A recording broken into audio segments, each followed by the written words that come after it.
the last session today, and I have to say, I'd like to think that this was totally planned out and totally strategic, but it wasn't, is the order of things that we've done today. And I have to say, I love that we have started the day with Monica's keynote from a very individual person perspective. And I love that we're closing our day with some insight from the family dynamic, because we know again and again and again that oftentimes the quality of a transition and the ability of the person's ability to thrive upon transition rests with the partnership and the collaboration and the support that he or she receives from her family or his family. So I actually think it's really nice that we bookended it that way. I am very, very excited about this. I think we all can appreciate the dynamics that supporting a person to transition and working with families can present, and the different dynamics. We have two of the most thoughtful women I know on this subject, Alicia Blater with the Division of Aging and Adult Services, and Betsy MacMichael, who is the Executive Director of First in Families North Carolina. I think this is going to be a very thoughtful presentation, and I'm very, very excited. So I will welcome you both and turn it over to you. All right, thank you very much. Betsy and I both said, we're so proud of you, you're all still here. That's great. A lot of times it may not work out that way at the end of the day. I wanted to, as Betsy and I were working on this presentation, and we kind of are intermingled on our slides and different things, think about when you're hearing me talk, mostly I'm coming from the perspective of an aging background. So the Aging Network, working with older adults, caregivers of older adults, caregivers of people with dementia. I do another project for lifespan respite, and I get to do a lot of lifespan work there. But that is one distinct difference between IDD, disability community, Aging Network. You know, in the aging world, we call the family members caregivers. We look at them as, you know, they're the primary support, they're the caregiver. In Betsy's world, in IDD, intellectual and developmental disabilities, we are mostly talking about a support system. We're talking about preserving that independence. We're talking about preserving individual choice and being able to have as much independence as possible. And so some of my comments and different things where I talk about caregiver, I'm making some assumption that that person is really heavily, the person that needs care is very heavily relying on that caregiver. And so just kind of keep that in mind as we're talking a little bit differences in how we may talk about that family support. All right, good. Thank you. So First in Families in North Carolina, just very briefly, is a statewide not-for-profit that assists individuals as well as families who experience developmental disabilities or traumatic brain injury throughout their life in a number of different ways. We assist with them achieving short-term goals in the way of obtaining needed goods or services, as well as longer-term kind of dream development, and a large component is future planning. The families 20 years ago that started us, it's our 20th anniversary, one of their basic visions and ideas was that the community is rich in resources, but it's not always easy to access them or figure it out. But it's kind of an abundance idea, and our job, and really this reflects everything we've heard today, is there's a puzzle, and we all have pieces of the puzzle, which is how do we pull things together for people to have a good life, in this case, in the community. The only other thing about me that I wanted to share is that I'm a parent of a 23-year-old young woman with cerebral palsy and severe visual impairment, who just completed 4 years at UNCG and is going to be moving into her own home in the community. Thank you. She really wanted to be here today, but and so later on towards the end, I'm going to comment a little bit from the personal perspective on the alternatives to guardianship idea. Do we have a clicker for the? Oh, you're going to do it? Yeah, I'd rather do it because thanks. So just one thing really quick is that for this talk, we are not talking about either school age transition into what some people talk about in the disability community as the black hole. I mean, there are a lot of things to work out, but that's not for today. Nor are we talking about situations where either through crisis or in a planned way, people are moving into a more restricted setting, like skilled nursing or whatever that may be, either temporarily or permanently. We are talking about aging adults who are going to be moving back into the community, possibly with a family member, as well as people with IDD, which intellectual developmental disability. I have to be able to use that because it's just too long. Or TBI that are going to be moving from someplace like Murdoch Center or some other more restrictive setting. So why do people transition? Sometimes facilities close and it's sort of a forced situation. And sometimes money things, funding drops for this program or that, and a transition has to be made. Also, people believe that there may be less isolation from somewhere that they are. Interestingly, I met someone the other day who was living in the community that I was talking about in a small apartment, and she is actually choosing to move back to her assisted living because she had the chance to do a lot more smoke breaks with friends on the porch. But anyway, also people move to have a lot more choices. There isn't a menu of services and programs from where they are necessarily. The sky is kind of the limit in the regular community setting, or at least that's the idea. And self-direction, which is a concept in the disability community that is becoming more and more popular, to have more direct control over the funding source. You know, instead of buying this stander for a person with cerebral palsy, they might want a bicycle, and Medicaid may not cover a bicycle, but there may be ways to access that through these newer self-direction programs or funding streams.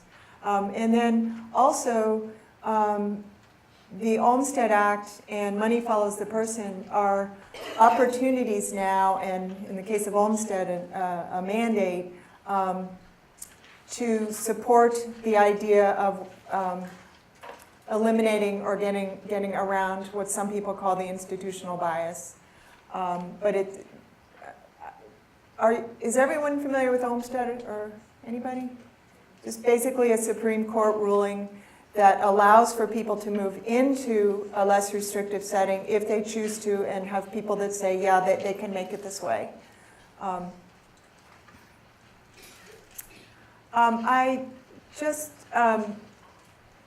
Other people have sort of alluded to this today, but it is so easy with all the complications and complexities of transitioning to get away from always remembering that this is about the person first, and most directly, not their family members, not their support people, not their many professionals, even though all of those people care greatly about the person. Especially as things, drag on, if there are funding issues that the transition takes, instead of 2 months, a year, and all sorts of things are going on, people can get stressed out. Alicia and I were talking when we prepared this, and we get these calls, and this morning I said something to this effect, but hello, I need guardianship over my child, what do I do? And it's always in a crisis point. It's not like, well, we're thinking about guardianship, and can we do this in a meaningful way? And in Alicia's case, do you want to tell about your kind of... Most of the time with older adults, if they're calling about guardianship, it is, my mom's not doing what I want her to do. Dad won't take his medication. I need Dad to move in with me. Will you tell him he has to? And so sometimes you really have to question, what is their motivation for doing that? Sometimes it's not always this way, but you do have to consider, are they doing it wanting to get into your home so you can keep their check? There are some times that does happen, and it's a growing reality, and I think it's something that when families are involved, we need to have a little bit of understanding that what is their motivation for requesting these certain things? Is it really in the best interest of the person that we're transitioning, or is there potentially some other family dynamic going on that we need to consider? So throughout change, and transition is such a big change, the kinds of questions we hear from families are all over the map, and sometimes the questions are coming from fear, sometimes it's let's roll up our sleeves and get practical, and what services can we access, and the different things that come up are as different as human beings are. But underlying it all is usually, what's out there and how do we access it, and is it really going to be enough? And specifically, what are the supports, and do they exist? And then, of course, what about guardianship and alternatives? But those are really, really big questions, and it's so customized, too, for each person. And so that's what we're all kind of working on and acknowledging how to put it all together.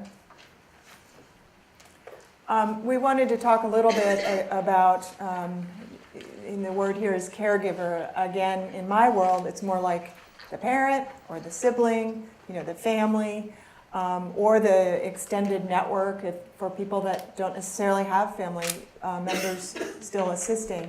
But something really fascinating, I think, in North Carolina, and it's similar in other states, but the data vary a little bit, but this is very fresh data in North Carolina, is that 71% of adults with intellectual developmental disability or traumatic brain injury live with their families at home. These are adults. And the reason it's fascinating to me is because all the policy conversations, not all of them, a huge majority of them, revolve around supporting people in licensed facilities, and we need more funding for group homes, and on about settings in which the very small minority of people actually live. And 25% of them are aging. So we've really got kind of a perfect storm brewing, right? Because the people with the disabilities have families that are aging, and what's going to happen. So really there are more people, including the aging population and people with disabilities, that are going to be needing supports and services than what is currently available. And anyone knows that who's got a parent, and it may be the same in the aging world, who is a parent, and it may be the same in the aging world, that direct support professionals, we call them DSPs, are in short supply. And it's really probably going to get worse. So one of the things that families experience is burnout, it's just can be really tiring. So when you look at a family member that may be welcoming someone moving back home, or even if not back home, even if the loved one is moving into a group home or into some other setting, that family member is still going to be very, very involved. There can be some trepidation there. I was burned out when they left, and now the idea of them coming back, can I really do this? Can we do this? And so I think our job as professionals is to help make it as calm and as smooth a process. Now, I disagree with one thing I heard today, which is, to me, just personal opinion, I would not say never compromise safety, although I understand what Tim meant, I believe. But I kind of feel like, as a parent, that if our focus had been on always ensuring safety without risk, that our daughter wouldn't be where she is today. So it's just kind of another way of looking at it, is safety is really important, and there's a dignity to risk and a practical purpose to have some risk. So how can we support caregivers? What do we need to do to help them best? And most caregivers aren't just caregivers, right? Particularly now, we call this the club sandwich generation, with people that have, they may have young children and work and aging parents and someone with a disability, and wow, how do you manage it all? Oops. Sorry. Yeah. All right, and Betsy kind of alluded to this. Obviously, why are the family caregivers important? We have 5 million estimated that are direct support services, far outnumbered by the number of family members that are assisting. And one of the things I think that's also was kind of alluded to, caregivers don't necessarily identify themselves as caregivers. Probably you've had this experience where people say, well, I'm not the caregiver. That's my mom, or that's my dad, or this is my spouse. And I think what I try to tell people in my work is you may never identify yourself as a caregiver, and that's okay. But when you're calling for services, that's the term you want to use. If you're looking for caregiver supports at an organization, you're Googling it, you're doing something where you're trying to find those supports, use the term caregiver. And so that's one of the things that I try to tell people is, it's not important whether you think you are or not, but that's kind of the word that's going to get you some help, or you're going to find some information about that. That's how we're organized in this state, and kind of nationally too. So, and I won't read all of this, and I think a lot of why we're talking here today is not only getting that caregiver on board to be able to help with that successful transition, but what are some of the reasons why they might be hesitant? What might have happened in the past? What might they be worried about in the future? So caregivers of any kind are at greater risk of all of these things. It changes their family relations. It changes the social norms that they're involved with. Obviously, it affects a marriage. It affects the job. There's a lot of impact on being able to remain employed and being able to participate in friendships and outside activities.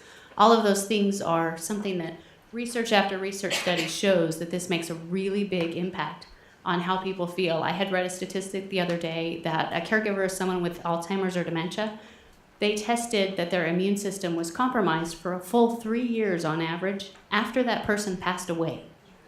And so you think about, wow, it just goes on, and there is an impact on that stays in that person's system, physically even, for a very long period of time. So I think the interesting thing here, and we see this often, caregivers, nearly half are clinically depressed at some point. And so you think about what you're asking caregivers to do in a transition, it's important to realize where are they at emotionally in being able to take care of those needs, and what sorts of supports might they need, because they may be going through physical or emotional distress as well. And this is kind of a growing phenomenon that we've heard a lot about. You think about when people are in facilities or they're discharged from a hospital, they're coming home quicker and sicker than they were before. Who are they relying on to do that care? The family at home. And it's not just, it's noon, you need to take your medication. Usually there's a lot more involved with that. And so think about some of that stress that they're involved with if they are working with the transition of someone who has chronic needs or high complicated medical needs. This is, I think, one of the things, when you think about tipping points, and Polly had mentioned it a little bit earlier in talking about why do people often go into a facility. For an older person, the thing that we hear the most is, I could handle it all until the incontinence. And that really became the family's tipping point of when their loved one left their home and went into a facility. And you think about in order for them to come back into the community, whether they're going to live with a family member or whether they're going to try to live in a semi-independent situation, what was the tipping point for that family that had been assisting that person? What was the tipping point in the fact that they went into a facility? I think it's very important to ask those questions and to say, I see that you really want to help mom, you really want to have your spouse at home or whomever you're caring for. What was it that made them go into a facility the first time? Because in most cases, that hasn't changed. The thing that they were concerned about having happened, if they were worried about incontinence care when they went in, and they're going to come home and they're going to have to deal with incontinence care again, it's still a worry. And so how can you help them address that tipping point and overcome it? And I think this, unless the why of that is addressed, unless you find that, what we're going to do is they're going to have an aide that comes in, and they're the ones who are going to take care of the bathing and the personal care needs for that period of time. Or maybe it's training. Maybe you were concerned about lifting. Maybe you felt like you weren't doing this correctly. So maybe we're going to have some training. We're going to have some things put in place. So the things that you worried about before when they were with you, that you can feel like you can successfully overcome that now. And I think that's a really important part of, people go into a facility for a reason. And I think sometimes I get from caregivers a lot is, it took us years to get to the point where we felt like we were going to be okay with that decision. That wasn't what we had wanted to do with our family member. It took us years to get to that point. And then they went in, And now a few months later, you're saying they want to come back. I don't know how many of you have had this situation. I've certainly heard it when family members say, I'm not sure we want them to come back. I'm not sure that we can do that job again. And I think you have to recognize that there may be years of history that caused it to be that. It might be emotional. Sometimes I have had people tell me, I don't want them home again. I didn't like them when we were growing up together. I don't want them now. And you have to recognize that sometimes there is that dynamic that is also a part of these transitions.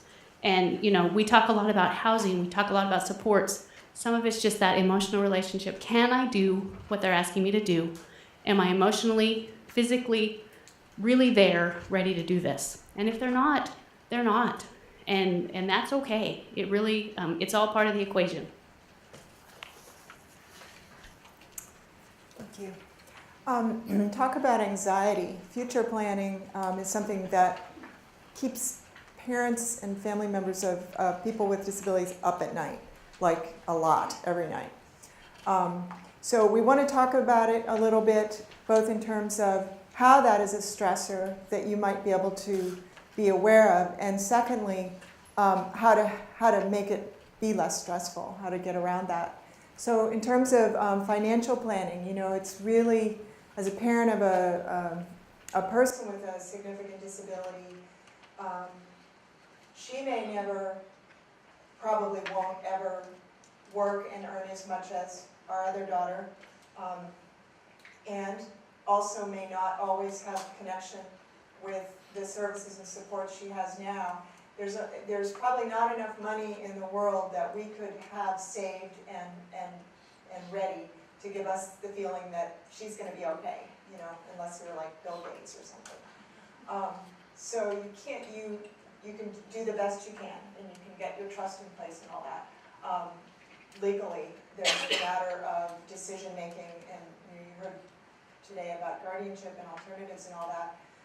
It is really important to know who's going to be making the kinds of decisions that family members make now,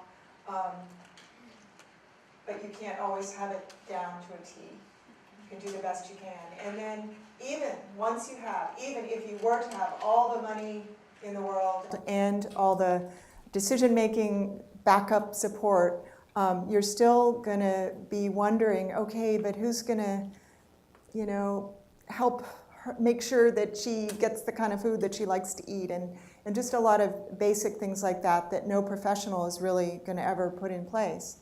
And then, of course, there's the not wanting to burden other people in the family. That's a concern of many people, many parents. And then finally, just even thinking about the future is hard for people. I mean, if I were to ask how many of you in here have a will, which I won't because it gets embarrassing, I can assure you the vast majority of people in here don't have a will. And you should, even if you don't have anybody that you are worried about for the future, for a number of reasons. But nobody likes to think about their own mortality. Here's a little cartoon about that. Can everyone see that in the back? My parents died, their parents died, their parents died. It runs in the family. So you kind of have to believe it's going to happen. So we have an exercise, a little game for people. You need a pen and you need a piece of paper. The green papers on the desks are, in case you don't have your own paper, there's nothing special about that paper though. So we'd like you to imagine this. You're on your way to Paris or Hawaii, or where else would you like to go? Germany? Italy, okay. You're on your way, whoops, goodness. Okay, so wherever you want to go, and you are either the parent or family member of a person with a very significant disability, or caregiver of an aging person, and you have everything organized and in place that we were just talking about in terms of the future planning. It's all set. You're sleeping at night most of the time. And a little birdie tells you, in a few days, due to something that we don't want to think about, this total stranger next to you is going to be the person that is going to take over the support of your loved one, either your family, your child with a disability, or a parent, and you've been chatting with them for a while.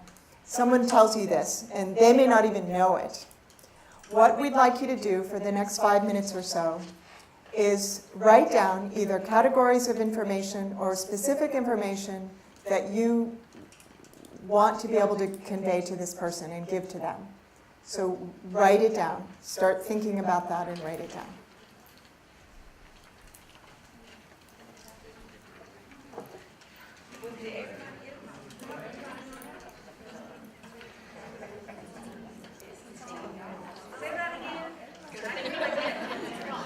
The directions? Yes.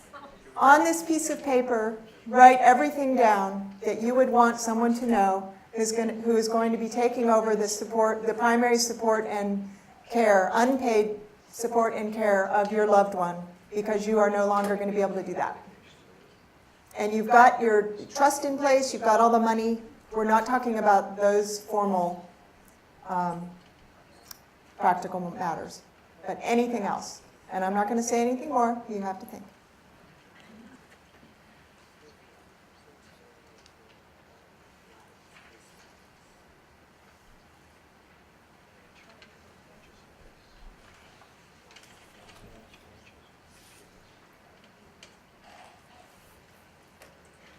Okay, who would like to share something they put down? Yes? In the back.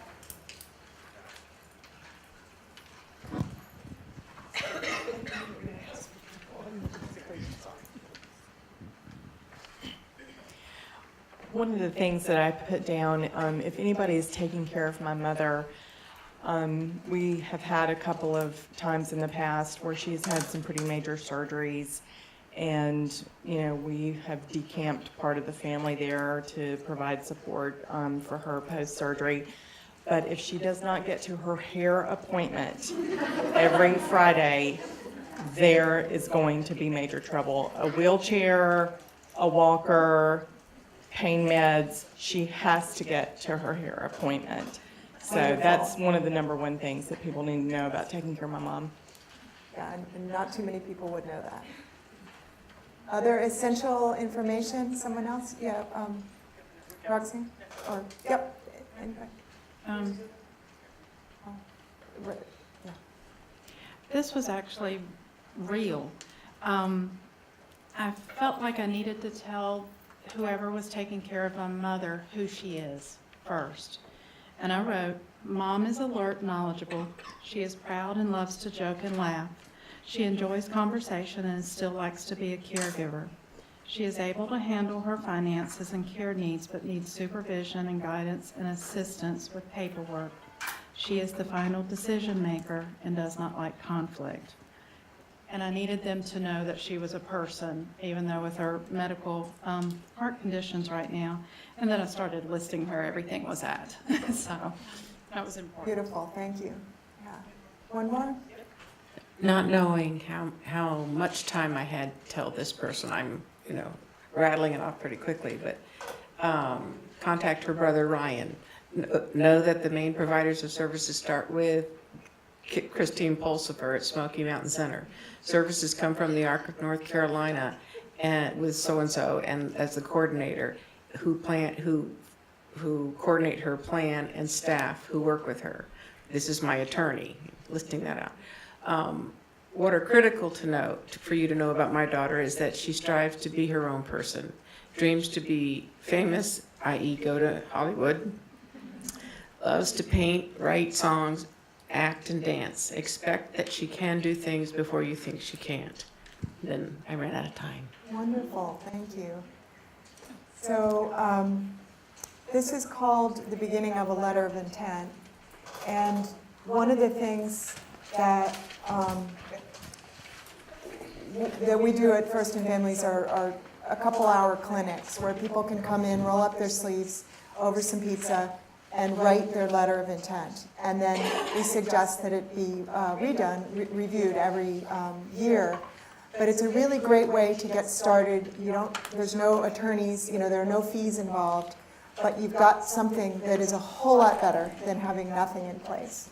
So for the people that don't want to go the way of a will or a trust, they're just not ready for that, this can be a great starting place to be thinking about it, but also to have something actually very, very practical in hand afterwards.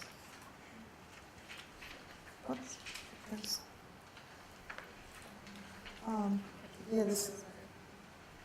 What's that? There's a slide missing. There it is. Okay. So the factual information, some of you had that down. I'm sorry, you all can't see. Key medical clinics, contacts, that personal stuff, like about the hairdresser, and the location of important documents. That dream statement is really important, and also a very poignant way to get started, really thinking that through.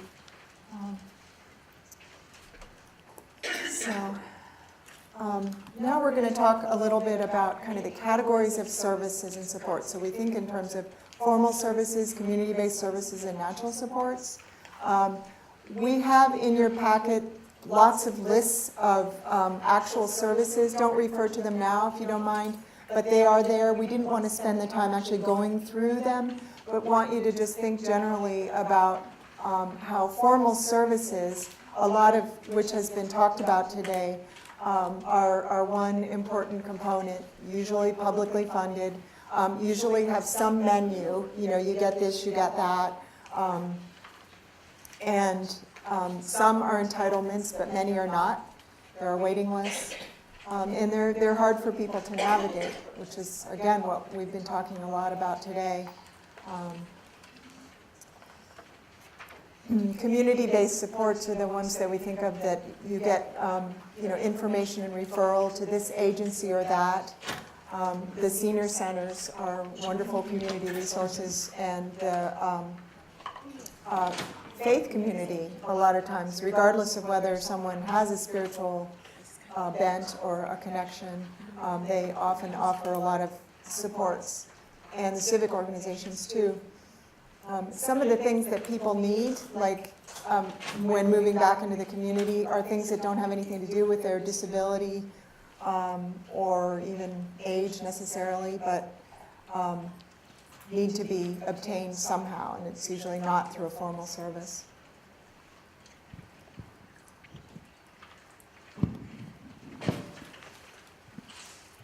All right, and in your packet, and I won't refer to them much more than this, but in the binder you'll find two particular handouts. One looks like this. It's about the North Carolina Family Caregiver Support Program. This is how you access services through your area agencies on aging for caregivers of someone who is 60 and older or someone who has Alzheimer's or dementia. It can also be a relative caregiver who is caring for a child who is not the birth or adoptive parent. That one's a little bit more difficult, but we tried to explain that in the eligibility. And so these are folks, there's 16 of them, one at every area agency on aging, that is there to help you navigate community supports for caregivers. Limited resources, not a lot of respite funding, not a lot of supplemental services funding, but there are some things that are there, and the thing that I really like to use them for is just knowing what the landscape is of available services in your community. The other one was something I had done for a presentation on Alzheimer's, but there's some Q&A. And I think it points out a few things that you might not know about. The things that exist through senior centers, for example. A lot of them have lending libraries or loan kind of closets of medical equipment.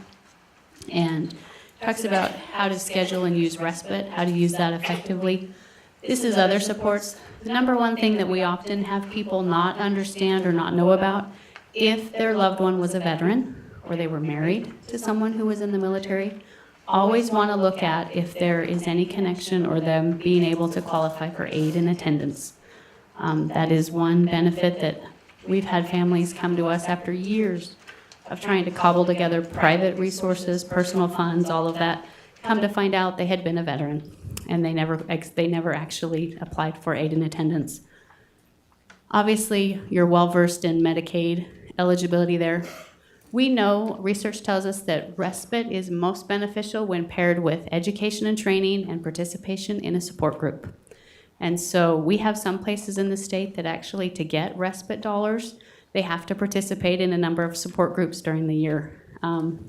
It's a vital resource. It really does keep people connected and helping them kind of come to terms with finding their own supports as well.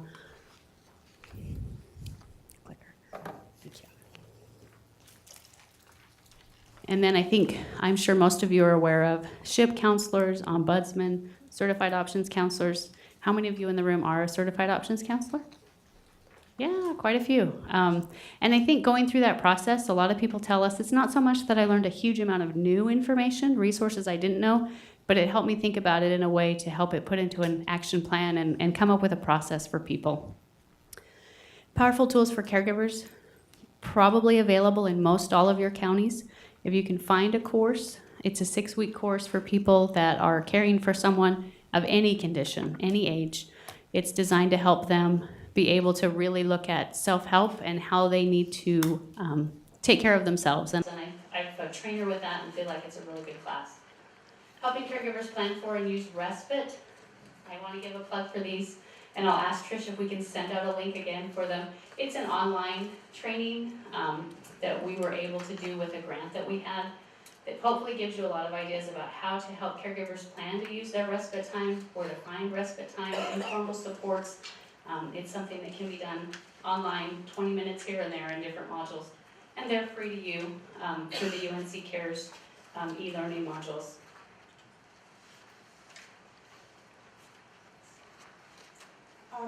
I can't underestimate the importance of natural supports in the community, and also there's something that in general you can't plan for, because the person has to be living in the community to start to build the relationships. But if someone is living a couple of houses down, it happens to be a CPA and has been a friendly neighbor in the past, that person might be interested in working with the young person with a disability to figure out how to manage money or how to use a debit card. There are an abundance of resources, and what we've seen at First and Families, and I've seen this in my life, is often people don't know how to help, but they really do want to get involved. And so the thing to look at is what interests do they have that the person around whom the support is needed also has. So whether it's horseback riding or money or whatever it is, that's how you can start to build the supports. Sometimes it happens naturally, and sometimes there needs to be more of an intentional effort. One of the things that we have at First and Families are personal networks. We build them for people with a facilitator that helps find those people that share the interests. Because at the end of the day, most people will not say, looking back on their life, what made my life good was Medicare. And that way, it's the relationships and the natural supports and interests that we've been able to foster. And that's also related to safety, because with those natural supports, you have people that are watching out for you. Just one more thing we wanted to go back on with the letter of intent is that the letter of intent will contain, and we heard from those of you that shared, a lot of information that has to do with natural support building. So who is someone that might be into going to that hairdresser with your mom because she just loves to do her hair herself and go there and be chatty with all the hair people. And so that's a good place to have that information, because it may not be in any formal plan.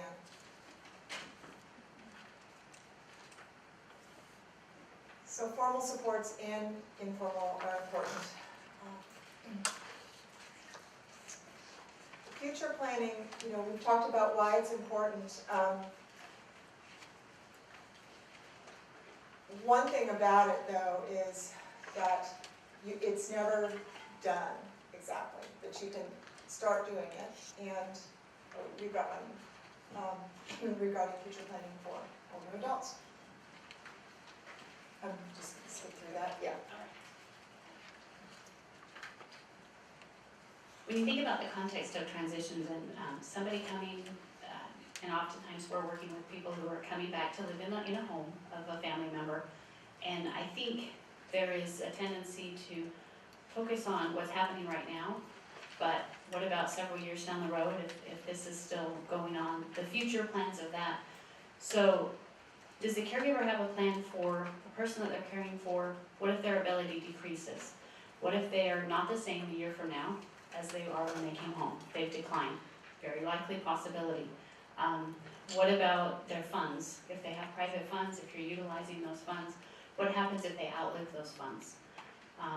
A lot of times I get the calls that say, well, they have this amount of money, what are they supposed to do? You know, how can we deal with this over the long term? And I'm glad they're thinking about that. End of life hospice, how do they feel about that? When would you want to bring that in? Final wishes, and I think some of that letter of intent and different exercise get you to some of that point, but I think it's important for caregivers to understand that their care recipient will go through all of this. Potential caregiving role for 2, 5, or 10 plus years. The average from diagnosis to when they pass away of someone with Alzheimer's is 8 years. And that's, you know, oftentimes a diagnosis comes several years after there's been little hints along the way. So it's a very long process, and it's a difficult process. Is the caregiver, family members that are involved, are they thinking about that? Mom moves home with me. What about 2 years from now? What about 5 years from now? What's going to be the plan then? Staying healthy, avoiding personal health decline. If you're the caregiver, you need to take care of yourself. Do they have a plan for doing that? What are they going to do to be able to keep themselves physically and mentally okay?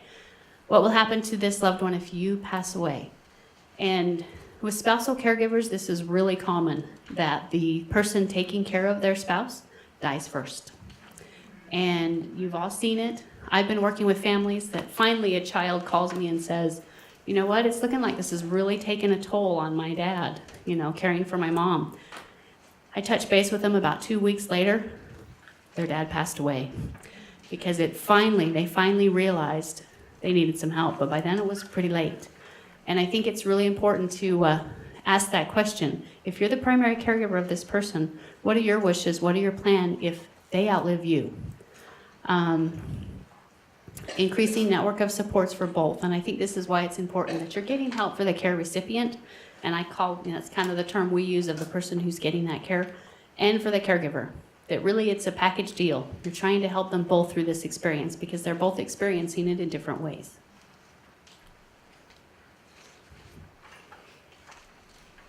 I'd like to share with you a little bit about what the process of some of the future planning is, some of the steps.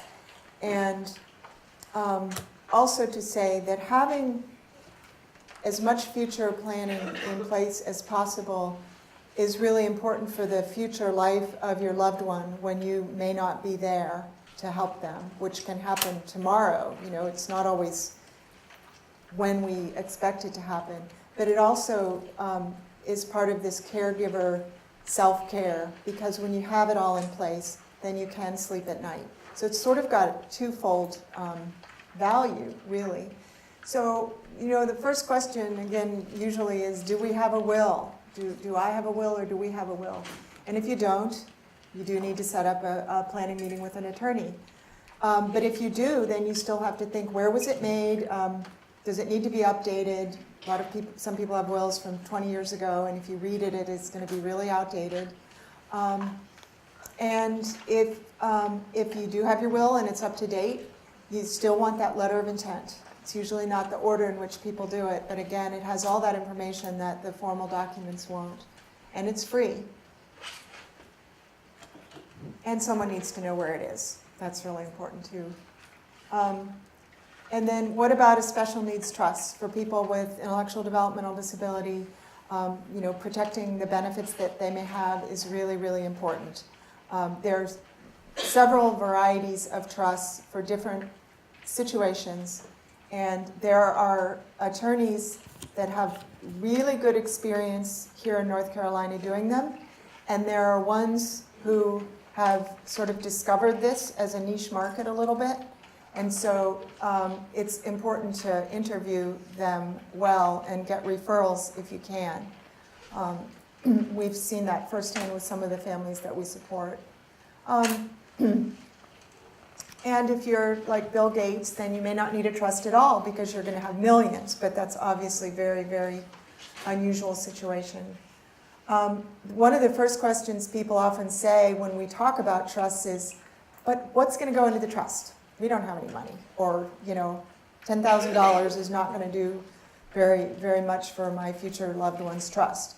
And one really, the usual answer there is that you can purchase life insurance and have life insurance go into the trust upon your death.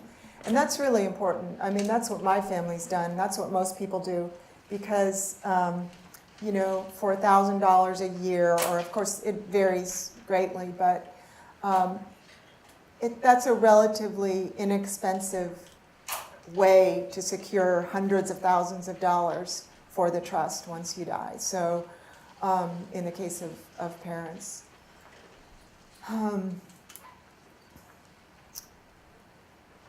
The age of the child with a disability is really relevant too, because a lot of things happen when they turn 18.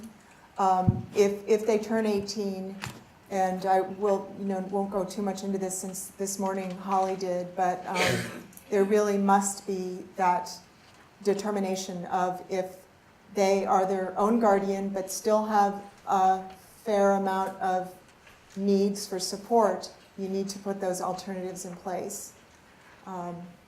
That's, you know, that's something that's very personal decision, but I believe that a lot of people are going in that direction because as you saw this morning, for pretty much every area of decision-making authority, an alternative can be in place, and it's just a question of once the guardianship is established, it's kind of hard to undo. It's really hard to undo. And then as far as when all this future planning stuff is in place, it isn't really ever done. You know, things have to be reviewed, trusts have to be revisited every now and then. But if it's 80% done, that is so much better than having nothing in place. So it's really important, if possible, to get those things in place and have that peace of mind so you can sleep. And I'm going to pretty much skip this since we talked about that this morning with Holly. I have found that having the alternatives in place for our daughter with her significant disability really gives her a sense of dignity.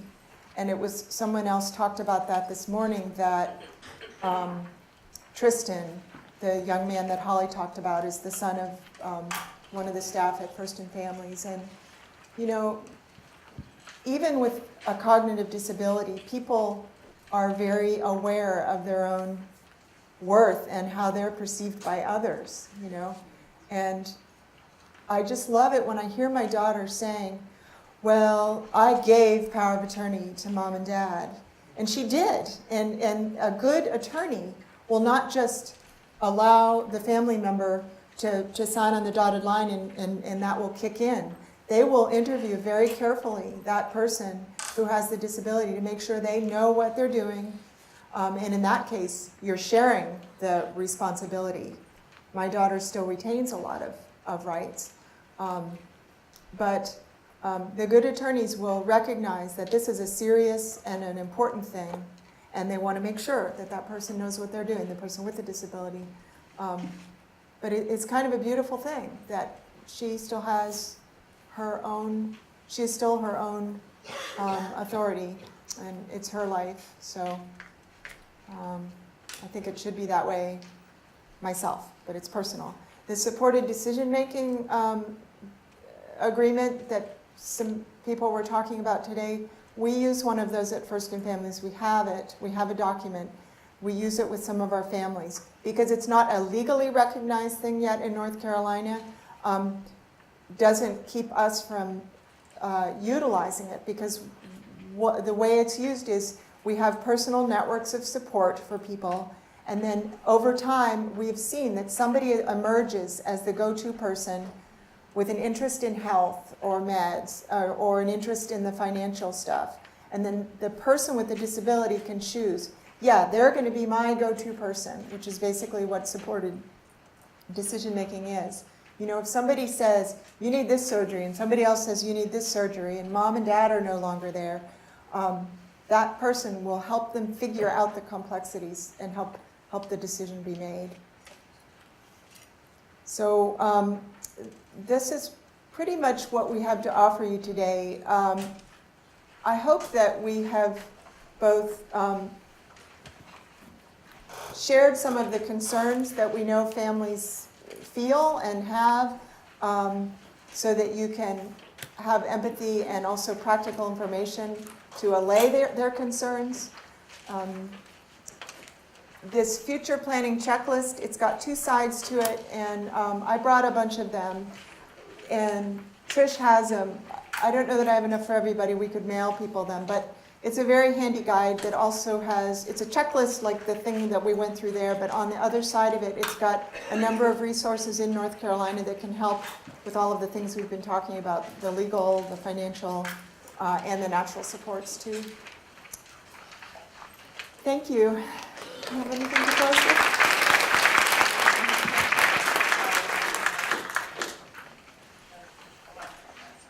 Y'all there? Okay. Thank you both so much. These are two women who think a lot about how do we effectively support family caregivers, and so I always really, really appreciate personally hearing their insight. Before I ask questions, see if there are questions, I actually want to pose a question to the group. And so, Laura, if you can get your running mic ready. These are folks who have supported a lot of people and a lot of family caregivers through the transition process. And I'm curious from the group's perspective, what have you all found to be really good tools or strategies for supporting family caregivers who are supporting a loved one who has transitioned? What are some things that really have worked well, either before the transition or after the transition? Yeah, got one of them. Hold on 1 second, hold on a second. Holding workshops on what the guardianship process is about. So understanding the guardianship, that's a big one. Other people, got some really experienced people in this room. I'd love to hear their insight. Yeah, we got one up here. Laura's getting her workout today. I'm so glad that the CRC was mentioned in the presentation, as I work for a CRC. I find that caregivers are very isolated, and they just have no idea that so many community resources are available to help them. And do you want to explain to folks what the CRC means? CRC, Community Resources Connection, it's pretty much the no wrong door model.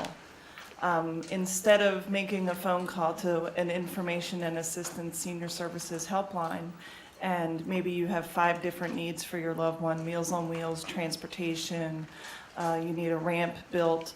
The CRC, instead of giving you the names and phone numbers to all of those different organizations and putting that burden on you to make all those phone calls, can make all those referrals on your behalf electronically. Good. Yeah, we had Keith was back there, and then we'll come back up front. Thank you. One of the biggest things is continued support. What does that mean? That means that the person that helped transition keeps going back and checking on the person, making sure that everything's going good. You set timelines, you set a plan of action for that person. This follow on. And you help keep them on task. Great. Good. Yeah. Crisis prevention and what to do if a crisis happens, depending on the individual. And what have you found to be good tools for helping people think through the crisis and do some risk mitigation? Identifying things early on, obviously, being aware, not letting your guard down, and because a lot of too often it'll just get escalate real quick. So if they're trained to kind of on what to do, what works for that person, it's the best thing to do. I appreciated when Alicia started out, one of the first things to know is why did people come into a facility to begin with? That's actually the first question on our transition plan, and it's a very, very important one because if you know that history, you can start developing the appropriate crisis plan for that person. Yeah, one more. Other insight.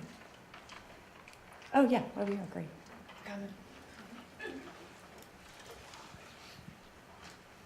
I think respite care is very important because it prevents the burnout for the caregiver. And it helps them to understand that there is support available for them to continue to support their loved one. Respite of all sorts. Thank you. Are there questions for our wonderful presenters? I just wanted to do a straw poll before we hand it over for questions.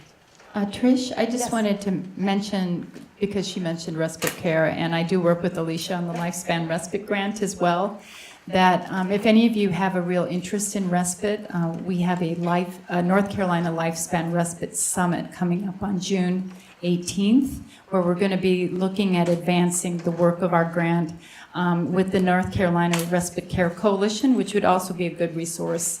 So if you're interested, please let me know, and I'll make sure you get, it's a free summit. It will Linda, be you here could in post Raleigh. it on the website. You could post it on the. I can, you oh my could goodness, post I'm going to do it. I'm there. going to grab one of those iPads and do it. Yes, that's right. You're going to But do that. anyway, just want you to know that if you're interested in this respite summit, please just contact me and I'll get your name.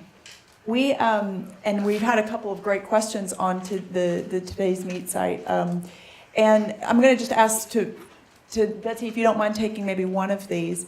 Where can families find attorneys who specialize in special needs trusts? I've got the, okay. First question I always ask is where, what county? We're such a big state. We have a database at my organization, so you could contact me and I could tell you who we can recommend. Well, we don't endorse anybody, but who we've heard is good in a certain area. For trusts, I mean,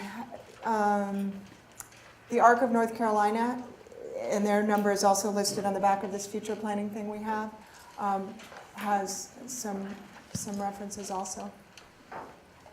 Do we have time for one? What time, Linda? What time is it? 3:45. Okay, one more question. We got a question. Can you touch on what microboards are? Yes, we don't have them here. They're in Tennessee primarily, but they are basically like a personal network that I was talking about of people, but they're actually like a little nonprofit. There's a board of directors, and they have a legal responsibility and ability to support the person and to hold money and everything. It's really very novel. One Well, thing I- I'll add, if I yeah, can please. add, one thing to Absolutely, of Linda's course. comment about the Lifespan Respite Planning Summit that's coming up in June. One of the benefits of being a member of the North Carolina Respite Care Coalition is you also get an opportunity, it's free, there's no charge to sign up. You also get kind of a listing of when respite dollars become available. And for the next 3 years, we do have limited respite vouchers that are up to $500 for family caregivers, and they need to be applied for through a referring organization, which could be any of your organizations that are members of NCRCC. That's on the North Carolina Respite Care Coalition website, and those applications are up now, and they're accepting applications for family members to have respite. Great, thank you. You all, again, thank you so much for your time and insight.